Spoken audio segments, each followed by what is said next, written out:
রৌদ্রময় নিখিল এই বইয়ের দ্বিতীয় গল্প। যখন প্রতিশ্রুতি। ঋতুতে এখন সাজবদলের পালা। গাছেরাও পোশাক বদল করছে। রিক্ত শাখায় কিশলয়ের উকি ঝুঁকি। উঠতি খুরমা গাছের নিচের দিকের শুকনো ডালপালায় ঝরা কৈশোর। উপরে নবীন যৌবন চিরুনির মতো তিরতির করে কাঁপছে। আকাশে বাতাসে বেশ বদলের ইশারা। গাছগাছালির দিকে তাকিয়ে মাথা নাড়লেন রাসূলুল্লাহ সাল্লাল্লাহু আলাইহি ওয়াসাল্লাম। কুদরত আল্লাহর, অপার মহিমা তার।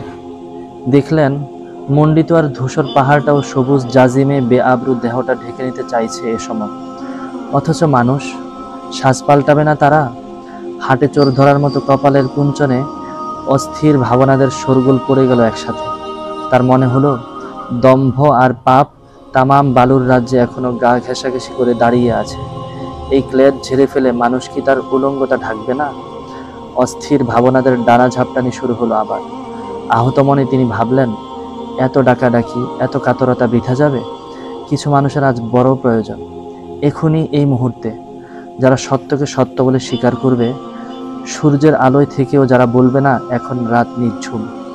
কিছু মানুষের আজ বড় প্রয়োজন, সত্যানুসারী কিছু মানুষ, আলোর পিয়াসী কিছু মানুষ। অবশেষে নিকটবর্তী হলো লোকটি। চোখের তারা দুটি স্পষ্ট হবার মতো কাছে এলে বোঝা গেল ক্লান্তি আর রূঢ়তা দুই সে মুখে প্রকট। সে রাসূলুল্লাহ সাল্লাল্লাহু আলাইহি ওয়াসাল্লামের খোঁজ করছিল। সাহাবীরা সঙ্গে সঙ্গে তৎপর হলেন। কয়েকজন দরজায় দাঁড়ালেন শক্ত হয়ে। ছুটে গেলেন কয়েকজন রাসূলুল্লাহ সাল্লাল্লাহু আলাইহি ওয়াসাল্লামের কাছে। ইয়া রাসূলুল্লাহ, মক্কা থেকে এসেছে আবু রাফে, ব্যবহারে উগ্র, কি বলতে চায় আমরা জানি না। দরজার কাছে তখন রীতিমতো জটলা। অস্বস্তিকর উত্তেজনা বাড়ছে ক্রমেই। কোনো এক সময় চৌচির হয়ে যেত হয়তো। শিমুল তুলোর ফলটা ফাটতে যাবে এমন সময় কেউ ধরে ফেললো হাত দিয়ে। ভেসে এলো রাসূলুল্লাহ সাল্লাল্লাহু আলাইহি ওয়াসাল্লামের স্থির কণ্ঠস্বর। বাধা দিও না, ও তো আমাদের মেহমান, আসতে দাও। যিনি বললেন তাকে দেখতে পেল না আবু রাফে, কেবল কথা শুনল।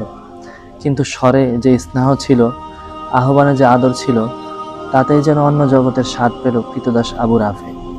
হঠাৎ সুগন্ধে উৎসুক হওয়া পথিকের মতো ফুল দেখার জন্য ভীষণ ব্যগ্র হয়ে উঠল সে। আদল থেকে রূঢ়তারা ঝরতে শুরু করলো এক সময়। মুখটা ক্রমেই প্রসন্ন হয়ে উঠছে তার। বাধা দিও না, ও তো আমাদের মেহমান। অঙ্গুলি সঞ্চালন স্তব্ধ হওয়ার বহু পরেও বিনায় জড়িয়ে থাকা গুঞ্জরণের মতো আবু রাফের কানে দুলতে থাকে কথাগুলো। কথা তো নয়, অলৌকিক সুরলহরী। কই, মক্কায় তো এই সুরে কথা বলে না কেউ। যাদের দূত হয়ে সে আজ এসেছে মাদিনায়, তাদের মনে একবার শত্রু বলে সন্দেহ জাগলে আর রক্ষে নেই। অথচ তার মনে হলো মরুর দাবদাহ থেকে অকস্মাৎ হিম শীতল ছায়ায় এসে পড়েছে সে। বুভুক্ষুর ঠোঁটের ওপর পাকা খুরমা, রং ধরা আঙ্গুর। সাহাবীরা পথ ছেড়ে দিলেন সসম্মানে। পায়ে পায়ে এগিয়ে চলল আবু রাফে, কৃতদাস আবু রাফে, যে এই মুহূর্তে অসংখ্য উদ্গ্রীব মক্কাবাসীর দূত। তাদের হয়ে বেশ কিছু কড়া প্রস্তাব নিয়েই সে এসেছে। সেই হাতুড়ির ঘা তার বুকে জমা। পায়ে পায়ে এগুচ্ছে আবু রাফে। পথ ছেড়ে সতর্ক হন সাহাবীরা। এসব শয়তানদের বিশ্বাস নেই, কখন যে কি করে বসে। সেবার এক শয়তান এলো বিষ মাখা ছুরি নিয়ে। সাহাবীরাও দলবদ্ধভাবে প্রতিটি অঙ্গভঙ্গি অনুসরণ করে তার অনুগমন করেন। রাসূলুল্লাহ সাল্লাল্লাহু আলাইহি ওয়াসাল্লামের নিকটেও যারা ছিলেন, শ্যান দৃষ্টি মেলে দেন তারাও।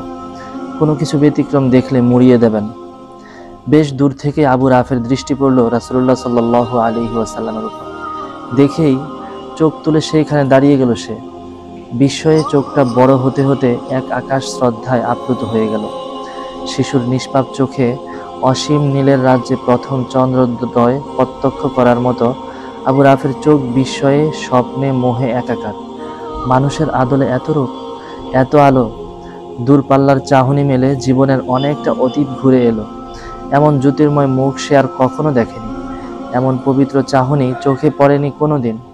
ধীরে, অতি ধীরে এগিয়ে এলো আবু রাফে।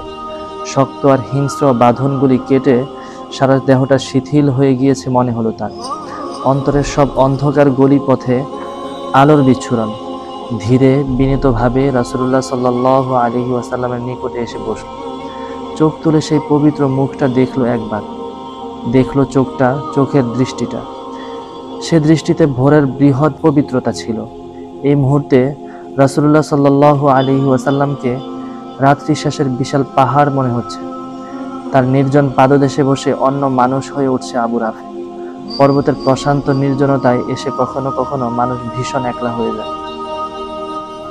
মরুর জ্বলন নেই, জন্তুর দাপাদাপি নেই, কোনাষ্টে গাধাদের কর্কশ চিৎকার নেই। ভোরের নির্জনতা থেকে তন্দ্রাচ্ছন্ন আবু রাফের কানে যেন একরাশ কোকিলের মোহন কণ্ঠস্বর ভেসে আসছে। তার ঘুম ভাঙল, সে উৎকর্ণ হলো। রাসূলুল্লাহ সাল্লাল্লাহু আলাইহি ওয়াসাল্লামের মুখের দিকে তাকিয়ে হঠাৎ তার মনে হলো, কোনো মানুষের মুখ এত উজ্জ্বল, এত পবিত্র, এত প্রসন্ন হতে পারে না। এ মুখ অবশ্যই কোনো নবীর। হাওয়ায় পাতার মতো দুলতে দুলতে অবশেষে স্থির বিশ্বাসের উপর দাঁড়ালো আবু রাফে। নিশ্চয়ই ইনি আল্লাহর রাসূল। এমনতর বিশ্বাস দৃঢ় হতেই মুহূর্তে চোখ ভিজে এলো তার। সিক্ত কণ্ঠে সে নিজেকে ফলন্ত বৃক্ষের মতো উৎসর্গ করলো রাসূলুল্লাহ সাল্লাল্লাহু আলাইহি ওয়াসাল্লামের কাছে। ইয়া রাসূলুল্লাহ। আবেগে অশ্রুতে আর কিছুই বলতে পারল না আবু রাফে। অনেক পরে ধাতস্থ হয়ে বলল, ইয়া রাসূলুল্লাহ, আমি আর ওই শয়তানদের দলে ফিরে যেতে চাই না। হাত বাড়িয়ে বলল, এই নরাধমকে শিক্ষা দিন। সাহাবীরা খুশি, উপস্থিত জনতা আনন্দে বললেন, মারহাবা। ভোরের ফোঁটা শিউলির মতো একটা নীরব হাসি ছড়িয়ে গেল সবার মুখে। কিন্তু হাসলেন না রাসূলুল্লাহ সাল্লাল্লাহু আলাইহি ওয়াসাল্লাম। দীক্ষা দেবার জন্য সাগ্রহে হাতও বাড়ালেন না, বরং কিছু চিন্তা, কিছু ব্যথা ফুটে উঠল তার মুখে। আবু রাফের উৎসুক আগ্রহের প্রতি কোনো প্রশ্রয় নেই সেখানে। ইতিমধ্যে সব কথাই তার কানে উঠেছিল। তিনি ধীরে ধীরে বললেন, আমি অঙ্গীকার ভেঙে কোনো দূতকে এখানে আটকে রাখতে পারি না। বরং এখনকার মতো তুমি মক্কায় স্বজনদের কাছে ফিরে যাও। ফিরে গিয়েও যদি তোমার মনের এরূপ অবস্থা বজায় থাকে তখন এসো। সাহাবীরা স্তব্ধ, আবু রাফে বাকহীন।